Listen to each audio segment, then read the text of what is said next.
अस्सलामुअलैकुम, welcome back. आज का हमारा टॉपिक है properties of determinant. Last video में हमने डिस्कस किया था डिटर्मिनेंट कैसे फाइंड करते हैं, ठीक है। और अब हम देखेंगे कुछ प्रॉपर्टीज़ अबाउट डिटर्मिनेंट। तो हमारे पास जो फर्स्ट प्रॉपर्टी है वो है if a multiple of one row of A हमारे पास एक मैट्रिक्स है, is added to another row to produce a matrix B, then determinant of B is equal to determinant of A। ये हमारे पास जो है वो एक थ्योरम है। हम इसे जो है वो एक एग्जांपल के थ्रू देखते हैं, आपको जो है वो ज़्यादा क्लियर होगा। आप कंसीडर करेंगे ये मेरे पास एक मैट्रिक्स है, मैं यहाँ पर मैट्रिक्स क्रिएट करती हूँ। मेरे पास एक मैट्रिक्स है जो है 1 2 3 4।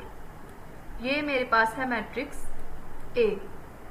ओके, मुझे क्या करना है, अपना मैट्रिक्स ए को यूज करते हुए मुझे मैट्रिक्स बी जनरेट करना है, ठीक है। मैट्रिक्स ए से ही मैट्रिक्स बी जनरेट करेंगे। वो कैसे करेंगे, पहले हम क्या करते हैं, इसका डिटर्मिनेंट फाइंड करके रख लेते हैं। इसका डिटर्मिनेंट हमारे पास ये जो मल्टीप्लीकेशन आएगी 4 - 6, इसका हमारे पास आया है 2 डिटर्मिनेंट, ठीक है। एक मैं मैट्रिक्स बी जनरेट करती हूँ। मैट्रिक्स बी कैसे जनरेट होगा, मेरे पास यहाँ पर आप देखें नीचे वाले एलिमेंट्स जो हैं वो मैं चेंज करना चाहती हूँ, लेकिन जो ऊपर वाले एलिमेंट्स हैं वो मैं वैसे ही लिख लेती हूँ 1 3, ठीक है। लेकिन अगर मैं इस R1 को 2 से मल्टीप्लाई करूँ, R1 मल्टीप्लाई करूं 2 से और उससे ऐड कर दूं R2 में, ठीक है। इस R1 को जो है वो 2 से मल्टीप्लाई किया है और इसमें ऐड कर दिया है।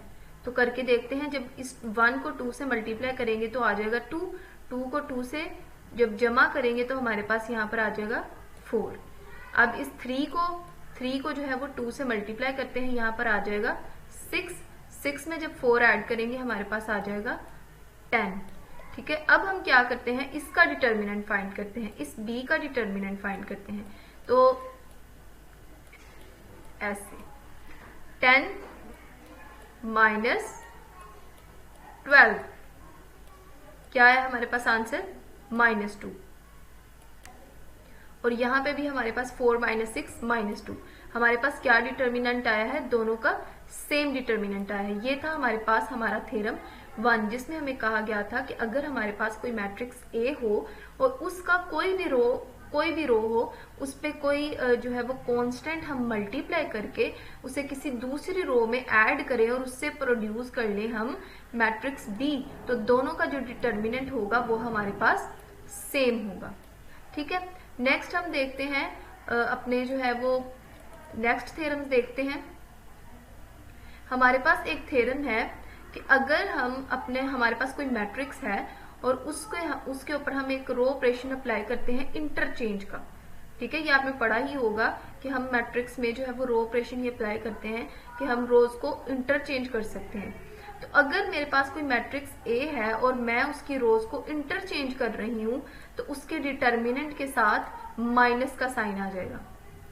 इसकी भी हम एक एग्जांपल सॉल्व करते हैं। यहाँ पर मेरे पास है एक मैट्रिक्स 1 2 3 4, ठीक है। इसका डिटर्मिनेंट फाइंड करते हैं। इसका डिटर्मिनेंट आएगा मेरे पास 4 - 6 जो कि होगा -2। अब मैं एक सेकेंड मैट्रिक्स बनाती हूँ जिसमें मैं इसकी रोज को जो है वो इंटरचेंज कर देती हूँ। रोज कैसे इंटरचेंज होंगी, नीचे वाली रोज जो है वो ऊपर चली जाएगी और ऊपर वाली रो नीचे आ जाएगी, ठीक है। तो अगर मैं इंटरचेंज करके इसका डिटर्मिनेंट फाइंड करूं तो अब डिटर्मिनेंट मेरे पास क्या आएगा, 6 यहाँ पर 4 है, यहाँ पर 4 है, तो यहाँ पर आ जाएगा 4 - 6। तो मेरे पास जो आंसर आया है वो आया है 2। यहाँ पर एक मिस्टेक हो रही है, मैं ना जरा इसे क्लियर करके रेज कर लेते हैं।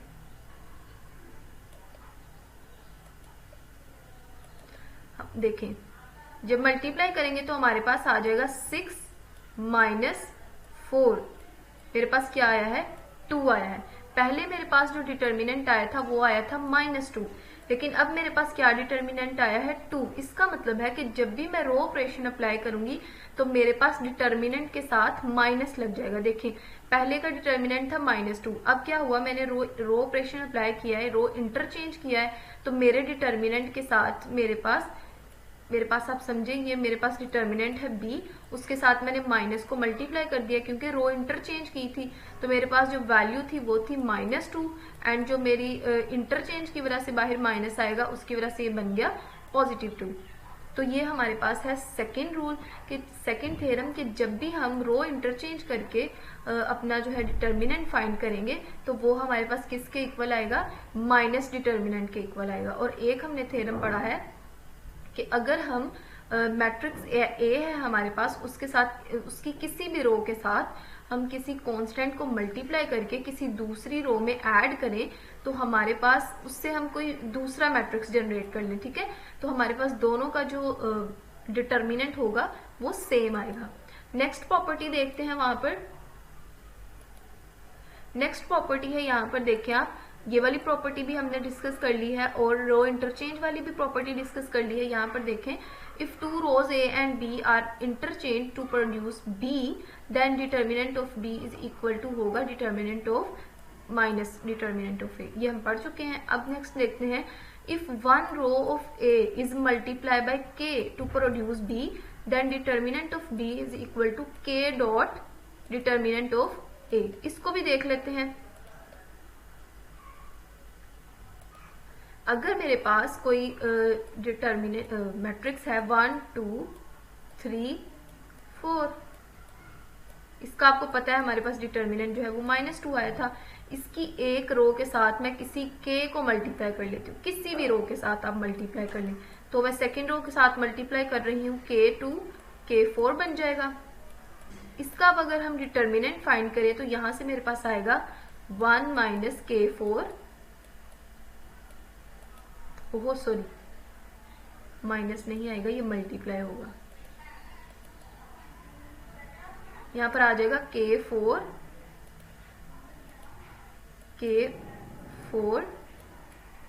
ये ऐसे मल्टीप्लाई होंगे, देन ऐसे k4 - k2। यहां से अगर मैं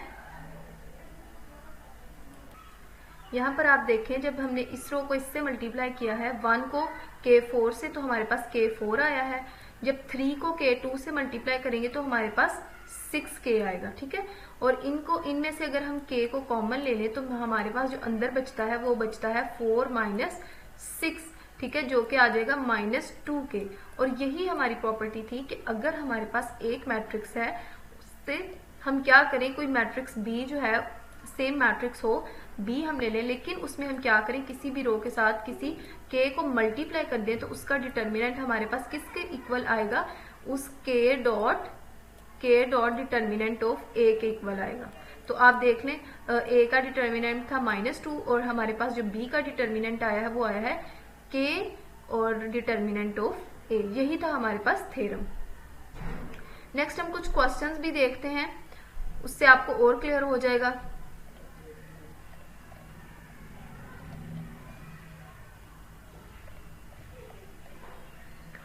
3.2 का क्वेश्चन नंबर 1 है। हमारे पास क्या किया गया है, रो इंटरचेंज की गई है, ठीक है, रो इंटरचेंज की गई है। मुझे कैसे पता चला है, यहाँ पर माइनस का साइन है बाहर। हमने क्या करना है, डिटर्मिनेंट को देखते हुए बताना है कि हमारी जो है वो कौन सी प्रॉपर्टी अप्लाई हुई है। तो यहाँ पर आप देखें, यहाँ पर डिटर्मिनेंट के साथ क्या साइन आया है, माइनस। ये जो हमारे पास ये वाला साइन होता है ना, ये हमारे पास डिटर्मिनेंट का साइन होता है। तो हमारे पास क्या है, बाहर माइनस आया, इसका मतलब है कि रो ऑपरेशन अप्लाई हुआ है, रो इंटरचेंज हुई है। तो इसका आप आंसर लिखेंगे कि हमारे पास रो इंटरचेंज हुई है जिसकी वजह से माइनस का साइन आया है, ठीक है। नेक्स्ट देखते हैं 4 वाला, इसमें क्या किया गया है, यहाँ पर 0 किया गया है एंड देन ये हमारे पास मैट्रिक्स A है और ये उसका डिटर्मिनेंट दिया गया है। तो हमें पता चल रहा है कि यहाँ पे 0 बना हुआ है जबकि यहाँ पर हमारे पास 3 था। तो आप इसका आंसर लिखेंगे कि इस डिटर्मिनेंट में हमें क्या किया गया है, रो जो थर्ड है, रो 3 में हमें क्या ऑपरेशन अप्लाई किया गया है, R3 - 3R1 ये ऑपरेशन अप्लाई किया गया। क्वेश्चन नंबर 2 में क्या ऑपरेशन अप्लाई किया गया है, R3 माइनस 3R1। ठीक है, हमने सिंपल यही करना है कि जो भी ऑपरेशन अप्लाई हुए हैं वो हमें दिए गए हैं, वो हमने आइडेंटिफाई करने हैं। नेक्स्ट हमारे पास क्वेश्चन नंबर 3 है। ये हमारे पास मैट्रिक्स है और ये क्या है, उसका डिटर्मिनेंट है।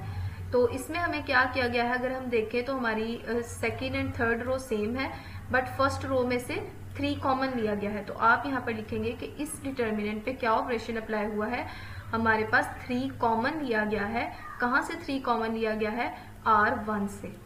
ठीक है, ये आप थोड़ा इंग्लिश में एक्सप्लेन भी कर दीजिएगा। नेक्स्ट क्वेश्चन नंबर 4 देखते हैं। क्वेश्चन नंबर 4 में हमसे जो है वो पूछा गया है कि इस पे क्या ऑपरेशन अप्लाई हुआ है। तो हमारे पास जो थर्ड एंड फर्स्ट रो है वो सेम है।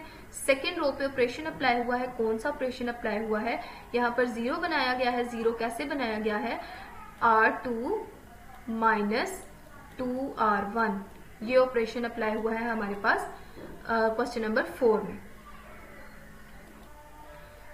नेक्स्ट क्वेश्चन नंबर 5 है, find the determinant in exercise 5 to 10 by row reduction to echelon form. हमें क्या करना है, पहले हम इनको रो रिडक्शन के जरिए एचडन फॉर्म में कन्वर्ट करेंगे, देन हमें क्या करना है, इसमें से डिटर्मिनेंट फाइंड करना है। तो एचडन फॉर्म में कन्वर्ट करने के बाद जो है, इसके लिए भी कुछ थ्योरम्स है हमारे पास, वो चेक कर लेते हैं। यहाँ पर आप देखें, अगर मेरे पास कोई मैट्रिक्स है 3x3 मैट्रिक्स, 1 2 3 4 5 6 7 8 9, ठीक है। उन्होंने कहा है हमें रिड्यूस्ड एचडन फॉर्म में कन्वर्ट करने के बाद आपने क्या करना है, डिटर्मिनेंट फाइंड करना है। तो आपने देखा होगा कि समटाइम ऐसा होता है, हम डिटर्मिनेंट जब रिड्यूस्ड एचडन फॉर्म में कन्वर्ट कर रहे होते हैं तो हमारे पास जो लास्ट वाली रोज होती हैं, जैसे यहाँ पर देखें, लास्ट वाली जो 2 रोज होती हैं वो हमारे पास 0 आ जाती हैं। या फिर जरूरी नहीं है कि लास्ट वाली 2 रोज ही हो, कोई भी रो हमारे पास अगर 2 जीरोज आ जाती हैं, 2 रोज हमारे पास जीरोज बन जाती हैं, तो उसका डिटर्मिनेंट हमारे पास 0 आएगा। ये भी हमारे पास एक थ्योरम है। इसको विदाउट हम जो है वो चेक किए भी हम कह सकते हैं, हमारे पास थ्योरम डिफाइन है कि अगर हमारे पास 2 रोज सेम 2 रोज जीरोज आ जाती हैं तो उसका डिटर्मिनेंट हमारे पास 0 होगा। ठीक है, नेक्स्ट हमारे पास थ्योरम नंबर 4 है हमारे पास। ये थ्योरम 3 हमने चेक किया है, सॉरी ये 4 है, 3 हम पहले चेक कर चुके हैं। नेक्स्ट थ्योरम 5 है हमारे पास कि अगर हमारे पास कोई मैट्रिक्स है 1 2 3, उसकी 2 रोज हमारे पास सेम आ गई हैं, कोई भी 2 रोज सेम आ सकती हैं, ठीक है, तो उसका जो डिटर्मिनेंट होगा हमारे पास 0 होगा। ठीक है, अगर हमारे पास कोई भी मैट्रिक्स में से 2 रो सेम आ जाती हैं तो उसका डिटर्मिनेंट क्या होगा, 0 होगा हमारे पास। क्वेश्चन नंबर 5 से लेकर 10 तक आपको क्या करना है, पहले एचडन फॉर्म में कन्वर्ट करना है रो रिडक्शन से, एंड देन उसका डिटर्मिनेंट फाइंड करना है। तो आपको पता है कि हम एचडन फॉर्म में कन्वर्ट कैसे करते हैं। डिफरेंट रो ऑपरेशन परफॉर्म करने के बाद एचडन फॉर्म हमारे पास ऐसी जो है वो फॉर्म होती है जिसमें पिवट पोजीशन पर हमारे पास वैल्यूज होती हैं, बट उनके नीचे जो है हमारे पास पिवट पोजीशन के नीचे हमारे पास जीरोस होते हैं और ऊपर कोई भी वैल्यूज हो सकती हैं। ये हमारे पास एचडन फॉर्म है। डिफरेंट रो ऑपरेशंस अप्लाई करने के बाद हम पहले इन्हें एचडन फॉर्म में कन्वर्ट करेंगे। बेसिकली हम यही चेक करेंगे कि अगर तो हमारे पास 2 रोज सेम आ जाती हैं या फिर उनमें से 2 रोज जीरोज आ जाती हैं तो हमारे पास क्या होगा, उनका डिटर्मिनेंट 0 होगा। जब हम इन्हें एचडन फॉर्म में कन्वर्ट करेंगे तो हम इजीली इनका डिटर्मिनेंट फाइंड कर सकेंगे। क्वेश्चन नंबर 11 to 14 में हमें कहा गया है compute the method of row reduction and cofactor expansion to compute the determinant. हमें क्या करना है, सबसे पहले हमें row reduction and cofactor expansion, ये दोनों मेथड यूज करते हुए हमने डिटर्मिनेंट फाइंड करना है। ठीक है, तो उसके लिए तो चलिए इस क्वेश्चन का, क्वेश्चन नंबर 11 का हम अपना सोल्यूशन देख लेते हैं। क्वेश्चन नंबर 11, यह क्वेश्चन नंबर 11 हमें क्या कहा गया था, रो रिप्लेसमेंट एंड कोफैक्टर एक्सपेंशन से हमने क्या करना है, डिटर्मिनेंट फाइंड करना है। ठीक है, पिछली वीडियो में हम ऑलरेडी डिस्कस कर चुके हैं कि हम कोफैक्टर एक्सपेंशन से किस तरह से डिटर्मिनेंट फाइंड कर सकते हैं। ठीक है, first use a row replacement to create 0 in the second row. यहाँ पर देखिए हमारे पास ये 2 जगह पर 0 है हमारे पास, बट वो क्या चाहते हैं कि अगर हम यहाँ पे 0 बना ले, जब हम यहाँ पे 0 बना लेंगे तो ये पूरी रो हमारे पास 0 हो जाएगी, पूरा कॉलम 0 हो जाएगा फर्स्ट वाले एलिमेंट को छोड़ के। तो वो हमारे पास कैसे हेल्पफुल होगा वो देख लेते हैं। अगर हमारे पास 4x4 मैट्रिक्स है और उसकी 3 जो रोज हैं, 3 रोज में से सेम कोरिस्पॉन्डिंग एलिमेंट्स हमारे पास जीरोज आ रहे हैं, जैसे ये आ रहे हैं, तो हम क्या करेंगे, ये वाली कॉलम के जरिए जो है कोफैक्टर एक्सपेंशन कर लेंगे। कोफैक्टर एक्सपेंशन करेंगे, जैसे मैं आपको यहाँ पर करके ही दिखा देती हूँ। जैसे कोफैक्टर एक्सपेंशन हमारे पास क्या होती है कि अगर मैं इस रो को चूज करूँ, इस रो, ठीक है, अगर मैंने इस रो को चूज किया है तो पहले मेरे पास 5 आएगा बाहर, देन एक मैट्रिक्स आएगा, ठीक है, देन मेरे पास माइनस आएगा 0, फिर मेरे पास एक मैट्रिक्स आएगा, ठीक है, यहाँ पर क्योंकि हमने ये रो जो है वो फिक्स कर ली है, तो फिर हमारे पास 0 आएगा प्लस 0, फिर एक मैट्रिक्स आएगा, उसको हम सॉल्व करेंगे, देन ये वाला नेगेटिव का 0 आएगा, फिर एक मैट्रिक्स आएगा। लेकिन अगर आप देखें इनको सोल्व करने के बाद जब ये 0 अंदर मल्टीप्लाई होंगे तो ये हमारे पास सारी वैल्यू 0 कर देंगे। तो इसलिए ये अब हमारे पास इजी हो गया है कि जस्ट फर्स्ट एलिमेंट हमारे पास जो है वो नॉन जीरो है 5, तो हम इसको यूज करते हुए कोफैक्टर एक्सपेंशन से फाइंड कर लेंगे डिटर्मिनेंट 4x4 मैट्रिक्स का। इसीलिए हमें कहा गया था कि आप रो रिडक्शन मेथड यूज कर लें, ठीक है। उन्होंने क्या किया है, रो रिडक्शन को अप्लाई करते हुए यहाँ पर 0 बना लिया है। अब हमारे पास ये वाली रो उन्होंने फिक्स कर ली है, ठीक है। तो आपको पता है जब इन सब के साथ मल्टीप्लाई करेंगे तो वो तो ऑलरेडी 0 हो जाएंगे, और तब हम क्या करेंगे, इस 5 को बाहर निकाल लेंगे, ठीक है। इसको इग्नोर करने के बाद और फर्स्ट रो को इग्नोर करने के बाद जो हमारे पास मैट्रिक्स बचा है वो 3x3 मैट्रिक्स है, ठीक है। और 3x3 मैट्रिक्स में फिर उन्होंने क्या किया है, इन दो रोज को, इस दो रोज को, फर्स्ट एलिमेंट्स को उन्होंने क्या किया, 0 कर लिया। इससे क्या होगा कि इसको भी एक्सपैंड करना हमारे पास आसान हो जाएगा। देखें जब ये 0 हो जाएगा और ये भी 0 हो जाएगा, और इस अगर मेरे पास ये मैट्रिक्स है, इसको एक्सपैंड कैसे करूंगी, मैं 3 बाहर निकालूंगी, ठीक है, 3 बाहर निकालूंगी और इसको काट दूंगी और मेरे पास आ जाएगा 2 -2 3 2 एंड 1, ठीक है। ये है मेरे पास फर्स्ट के लिए, ये वाली रो जो है वो मैंने फिक्स की हुई है, ये वाला कॉलम फिक्स किया हुआ है। अब सेकंड रो कटेगी, सेकंड रो जब मेरे पास कटेगी तो आप देखें मेरे पास जो सेकंड एलिमेंट है वो है 0, यहाँ पर आ जाएगा -0, और जब मैं वैल्यूज लिखूंगी वो होंगी 1 -3 2 1, ठीक है। देन दोबारा ऐड लिखूंगी, फिर हमारे पास थर्ड एलिमेंट भी 0 है, 0 लिखूंगी, इसके बाद हमारी थर्ड रो कटेगी, कॉलम हमारा फिक्स है, थर्ड रो फर्स्ट कॉलम, तो ये हमारे पास आ जाएगा 1 -3 -2 3। लेकिन आप देखें जब ये 0 अंदर मल्टीप्लाई होंगे तो अपनी सारी वैल्यूज को 0 कर देंगे, इसलिए हम इनको कंसीडर ही नहीं करेंगे। ये उन्होंने हमें इजी वे बताया कि अगर हम रो ऑपरेशन अप्लाई करके किसी भी एलिमेंट्स को 0 बना लें, जस्ट फर्स्ट एलिमेंट हमारे पास नॉन 0 हो, तो उससे हम कितनी आसानी से डिटर्मिनेंट फाइंड कर सकते हैं, ठीक है। तो यहाँ पर अगर आप इस एग्जाम्पल को ही हम देख लेते हैं, इसको एक्सपैंड करने के बाद हमारे पास -5 और 3 आ चुका है बाहर, और अंदर हमारे पास ये 2x2 का मैट्रिक्स आ चुका है। अब हम क्या करते हैं, इनको मल्टीप्लाई करते हैं, -2 को 1 के साथ, यहाँ पर आ जाएगा -2 -6, तो यहाँ पर हमारे पास बन जाएगा -8 -5 और 3, ये वाले आ जाएंगे -5 3 एंड -8। जब हम इनको सॉल्व करेंगे तो हमारे पास डिटर्मिनेंट आ जाएगा 120। इसी तरह हमें सारे क्वेश्चन सॉल्व करने हैं क्वेश्चन नंबर 14 तक। क्वेश्चन नंबर 14 तक हमारे क्वेश्चन जो है वो सेम है। हमें क्या करना है, कोई ना कोई, जैसे ये है मेरे पास, इसमें इस कॉलम में मुझे 2 जीरोस दिए गए हैं, अगर मैं इसको 0 बनाकर इजीली एक्सपैंड कर सकती हूँ, यहाँ पर 0 बनाकर इस क्वेश्चन को इजीली एक्सपैंड कर सकती हूँ।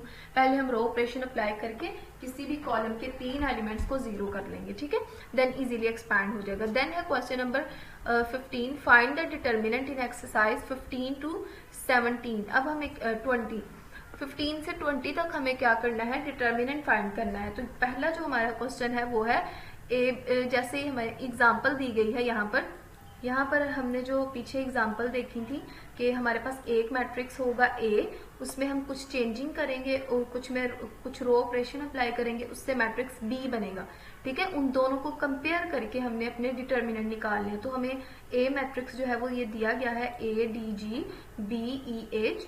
नेक्स्ट क्वेश्चन नंबर 15 से लेकर 20 तक हमने देखने हैं। उसमें क्या किया गया है, आपको अगर याद हो हमने एक प्रॉपर्टी पढ़ी थी कि अगर मेरे पास एक A मैट्रिक्स है, ठीक है, कोई भी A मैट्रिक्स है, उसकी किसी भी रो के साथ मैंने किसी K को मल्टीप्लाई किया है और उस K को मल्टीप्लाई करके मैंने B मैट्रिक्स बना लिया है। तो जब मैं इन दोनों का डिटर्मिनेंट फाइंड करूंगी तो मेरे पास जो B का डिटर्मिनेंट होगा वो किसके इक्वल होगा, K डॉट उस वैल्यू के जो A का जो डिटर्मिनेंट आया होगा। तो यहाँ पे मैं लिख देती हूँ A डिटर्मिनेंट। ठीक है, मैंने क्या किया यहाँ पर मेरे पास था 1 2 3 4। ठीक है, मैंने इसकी सेकंड या फर्स्ट रो, जो भी रो आप कंसीडर कर लें, चले मैं फर्स्ट रो के साथ K को मल्टीप्लाई कर देती हूँ। तो जब मैं डिटर्मिनेंट फाइंड करूंगी तो मेरे पास जो आंसर आएगा वो किसके इक्वल आएगा, जो K का डिटर्मिनेंट आएगा वो वैल्यू और उसके साथ मल्टीप्लाई हो रहा होगा K। ठीक है, ये हमने पढ़ा था। तो ये वाली जो प्रॉपर्टी है ये क्वेश्चन नंबर 15 एंड 16 में यूज होगी। ये मेरे पास A है, उससे उसका डिटर्मिनेंट मुझे दिया गया है 7। ठीक है, यहाँ पे हमने कोई वैल्यू ली थी K के साथ मल्टीप्लाई कर रहे थे, लेकिन यहाँ पर उन्होंने क्या किया है, रो को 3 के साथ मल्टीप्लाई किया है। तो आपने खुद गेस करना है कि B का डिटर्मिनेंट हमारे पास क्या होगा। B का डिटर्मिनेंट हमारे पास होगा K dot determinant of A का डिटर्मिनेंट उन्होंने दिया हुआ है जो कि 7 है, और K की वैल्यू क्या है, ये रो के साथ किसके साथ मल्टीप्लाई हुई है, 3 के साथ। तो इसका हमारे पास आंसर आ जाएगा 21। ये है हमारे पास डिटर्मिनेंट ऑफ B। इसी तरह क्वेश्चन नंबर 16 है हमारे पास, वो भी सेम ऐसे ही है। उसमें क्या किया गया है, रो 2 को 5 के साथ मल्टीप्लाई किया गया है। इससे कोई फर्क नहीं पड़ता कि कौन सी रो को मल्टीप्लाई किया जाए, इससे हमें कोई फर्क नहीं पड़ता। तो अगर मैं इसका डिटर्मिनेंट फाइंड करूं तो मेरे पास डिटर्मिनेंट होगा B determinant is equal to 5 dot determinant of A। Okay, तो 5 डॉट डिटर्मिनेंट ऑफ A की वैल्यू गिवन है 7। जब ये मल्टीप्लाई होंगे तो हमारे पास आ जाएगा 35। ये है हमारे पास क्वेश्चन नंबर 16। नेक्स्ट देखते हैं क्वेश्चन नंबर 17।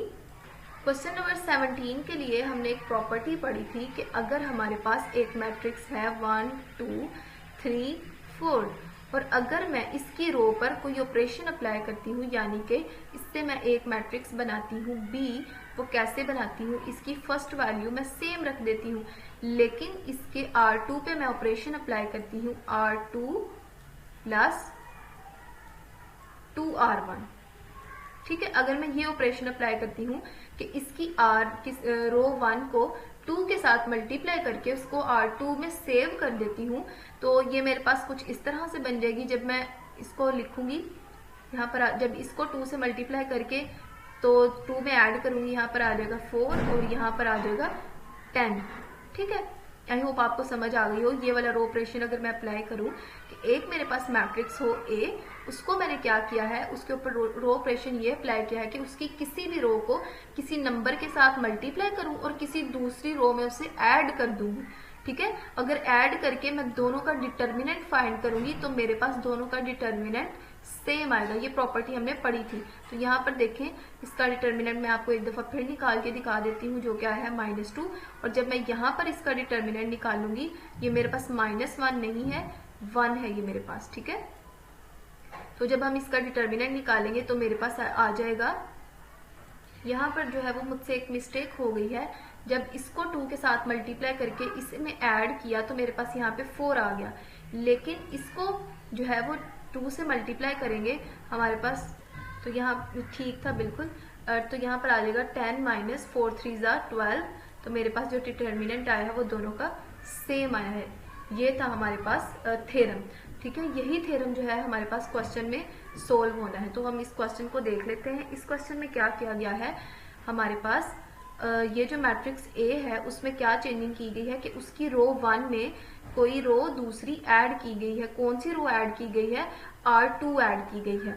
इस पे कौन सा ऑपरेशन अप्लाई हुआ है, 1 प्लस R2, ये ऑपरेशन अप्लाई किया गया। तो हमने अभी अभी देखा है कि जो भी हमारे पास डिटर्मिनेंट ऑफ ए होगा वही हमारे पास डिटर्मिनेंट ऑफ बी होगा। अभी हमने सॉल्व भी करके देखा है, तो आप इजीली लिख देंगे कि यहाँ पर जो इसका डिटर्मिनेंट होगा वो 7 ही होगा। नेक्स्ट है हमारे पास जो नेक्स्ट हमें दिया गया है, इसमें क्या किया गया है, हमें रो इंटरचेंज की गई है। और इसके लिए हमने थ्योरम पढ़ा था कि अगर हम अपने मैट्रिक्स बी की रो इंटरचेंज कर देंगे तो उसका डिटर्मिनेंट है वो ए के माइनस के इक्वल आएगा। यानी कि अगर ए का डिटर्मिनेंट 7 है तो हमारे पास डिटर्मिनेंट ऑफ बी क्या आएगा, -7। और अगर इसका डिटर्मिनेंट -7 आया था ए का तो हमारे पास डिटर्मिनेंट ऑफ बी क्या आता, 7 आता। यानी कि माइनस से मल्टीप्लाई कर देंगे हम। नेक्स्ट हमारे पास ये है 19 क्वेश्चन एंड 20 क्वेश्चन। ये हमारे पास जो है ये आपने खुद सॉल्व करने हैं, ये बिल्कुल सेम है। इनके ऊपर भी डिफरेंट रो ऑपरेशंस अप्लाई हुए हैं और देन उनको ऐड कर दिया गया है। ये आपने खुद सॉल्व करने हैं। यहाँ 20 तक जो है वो हमने क्वेश्चन सॉल्व करने थे। अगर आपको वीडियो पसंद आए तो इसे लाइक जरूर कीजिएगा, शेयर जरूर कीजिएगा और चैनल को सब्सक्राइब जरूर कीजिएगा। Thank you so much. Next हमारे पास है क्वेश्चन नंबर 21, 22 एंड 23। इसमें हमें चेक करना है use determinant to find out if the matrix is invertible. हमें बताना है कि हमारा जो डिटर्मिनेंट के जरिए हमें बताना है हमारा मैट्रिक्स जो है वो इन्वर्टिबल है या फिर नहीं है। अगर तो हमारे पास हमारे मैट्रिक्स का डिटर्मिनेंट इक्वल आ जाता है 0 के तो हम कहेंगे कि हमारा जो मैट्रिक्स है वो इन्वर्टिबल है। अगर हमारा मैट्रिक्स जो इन्वर्टिबल नहीं होगा, किस सूरत में, अगर वो 0 के इक्वल नहीं आता। आपने क्या करना है, क्वेश्चन नंबर 21, 22, 23 इनमें आपने कोई भी मेथड यूज करते हुए कोफैक्टर एक्सपेंशन यूज कर ले, या फिर यहाँ पर 3x3 मैट्रिक्स है उसकी हमने एक ट्रिक भी डिस्कस की थी लास्ट वीडियो में, आपने वो वीडियो जरूर देखनी है। और यहाँ पर हम रो ऑपरेशन अप्लाई करके इसको 0 बना के इजीली डिटर्मिनेंट फाइंड कर सकते हैं। क्वेश्चन नंबर 21, 22, 23 में आपने डिटर्मिनेंट फाइंड करना है। अगर वो इक्वल 0 आ जाता है तो आप लिख देंगे कि ये मैट्रिक्स इन्वर्टिबल है, अदरवाइज आप लिखेंगे कि ये मैट्रिक्स इन्वर्टिबल नहीं है।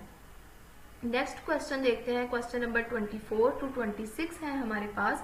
Use the determinant to decide if the set of vector is linearly dependent और नॉट। ये हमें चेक करना है डिटर्मिनेंट को यूज करते हुए कि हमारे पास जो हमारी ये जो वेक्टर्स दिए गए हैं ये लीनियरली डिपेंडेंट है या फिर नहीं डिपेंडेंट। यहाँ पर देखें क्वेश्चन नंबर 24 है हमारे पास, जिसमें हमें 3 वेक्टर्स दिए गए थे। हमें चेक करना है कि क्या ये लीनियरली डिपेंडेंट है या फिर नहीं, अपने डिटर्मिनेंट को यूज करते हुए। तो हम क्या करेंगे, अपने इन तीनों वेक्टर्स को एक मैट्रिक्स की फॉर्म में लिखेंगे। ऑब्वियसली तभी हम जो है डिटर्मिनेंट फाइंड कर सकेंगे। तो एक्सपेंशन मेथड से हम जो है डिटर्मिनेंट फाइंड कर लेते हैं। इसको फर्स्ट रो को यूज करते हुए हमने जो है डिटर्मिनेंट फाइंड किया है। 4 जो है वो बाहर आ जाएगा, then first row first column ये लिया गया है। देन हमारे पास क्या है, -7, क्योंकि आपको पता है यहाँ पर सेकंड जगह पे हमारे पास माइनस आता है, तो 7 के साथ ऑलरेडी माइनस है तो ये फिर बाद में प्लस हो जाएंगे। ठीक है, अब हमने क्या काटना है, फर्स्ट रो सेकंड कॉलम। तो जब हम फर्स्ट रो सेकंड कॉलम काटेंगे, जब हम यहाँ से फर्स्ट रो सेकंड कॉलम काटेंगे तो हमारे पास ये आ जाएगा। जब हम फर्स्ट रो थर्ड कॉलम काटेंगे तो हमारे पास मैट्रिक्स नंबर 3 आ जाएगा। ठीक है, उसके बाद हमें क्या करना है, इसको सॉल्व करके हमारे पास जो डिटर्मिनेंट आया है वहां से बेसिकली हमें पता चलना है कि ये लीनियरली डिपेंडेंट है या फिर नहीं है। तो हमारे पास जो आंसर आया है डिटर्मिनेंट का वो इक्वल आया है 0 के, जिसका मतलब है कि ये हमारे पास लीनियरली डिपेंडेंट है। अगर हमारे पास जो आंसर है वो इक्वल आता है किसी और वैल्यू के, नेगेटिव या फिर पॉजिटिव, लेकिन इक्वल 0 नहीं आता, तो हम कह देंगे कि ये लीनियरली इंडिपेंडेंट है। क्वेश्चन नंबर 25 भी देख ही लेते हैं। क्वेश्चन नंबर 25 में क्या किया गया है, 3 वेक्टर्स दिए गए हैं। हमें चेक करना है कि जो है ये लीनियरली डिपेंडेंट है या फिर इंडिपेंडेंट है। आप ये जो है डिटर्मिनेंट आप खुद फाइंड कर लीजिएगा। ठीक है, आप देख लीजिएगा कौन से रो ऑपरेशंस अप्लाई हुए हैं, यहाँ पर कैसे कोफैक्टर एक्सपेंशन को यूज करते हुए इसे एक्सपैंड किया गया है और डिटर्मिनेंट निकाला गया है। यहाँ पर अगर आप देखें तो हमारे पास जो डिटर्मिनेंट है वो नॉट इक्वल आया है 0 के, डिटर्मिनेंट आया है हमारे पास -1। इसका मतलब है कि हमारे पास जो डिटर्मिनेंट है, जो हमारे पास वेक्टर्स हैं वो नॉट डिपेंडेंट है। आप यहाँ पर ये लिखेंगे हेडिंग। तो आज का जो हमारा टॉपिक था उसमें यही प्रॉपर्टीज़ हमने डिस्कस की थी और बाद में जो है वो हमने उन प्रॉपर्टीज़ को एग्जांपल्स में सॉल्व किया, क्वेश्चंस में सॉल्व किया। अगर आपको वीडियो पसंद आए तो इसे लाइक ज़रूर कीजिएगा, शेयर ज़रूर कीजिएगा और चैनल को सब्सक्राइब ज़रूर कीजिएगा। Thank you so much. अल्लाह हाफिज़।